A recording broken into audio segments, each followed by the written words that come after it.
నీవే నిత్య జీవార్థమైన మాటలు గలవాడవు. హల్లెలూయా.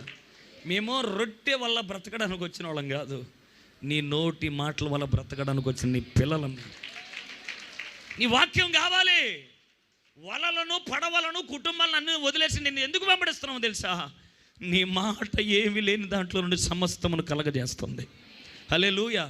అదేంటో చిత్రం ప్రభా, నీ మాట ఉన్నంత విలువ ప్రపంచంలో మరెవడికి. నీ మాట వల్ల ఎంత తృప్తి ఉందా, నీ మాటల్లో ఉన్నటువంటి సారం నాకు అర్థమవుతున్నప్పుడు ఈ వల్ల నాకు అవసరం లేదు, ఈ పడవలతో నాకు ఇక పని లేదు. నువ్వు వెళ్ళిపోమన్నా సరే నేను వెళ్ళను, నిన్నే పట్టుకును నేను ఉంటాను అని చెప్పాడు. వెళ్ళిపో అని చెబుతున్నా సరే చెట్టు భూమిలో పాతుకుపోయినట్టు నేను వెళ్ళను, నీ దగ్గరే కూర్చొని ఉంటానని చెప్పడం ఎలా సాధ్యం? అది ఆలోచించండి ఒకసారి. నేను అందుకే చెప్తున్నాను, నడిస్తే హానోకు వలె దేవునితో నడువు, నిలబడితే దావీదులాగా దేవుని సన్నిధిలో నిలవబడు, కూర్చుంటే మరియ వలె దేవుని పాదాల దగ్గర కూర్చో. లేదు అంటావా, విశ్వాసమునకు కర్త అయిన యేసు వైపు చూచుచు నీ పరుగు నువ్వు ప్రారంభించు.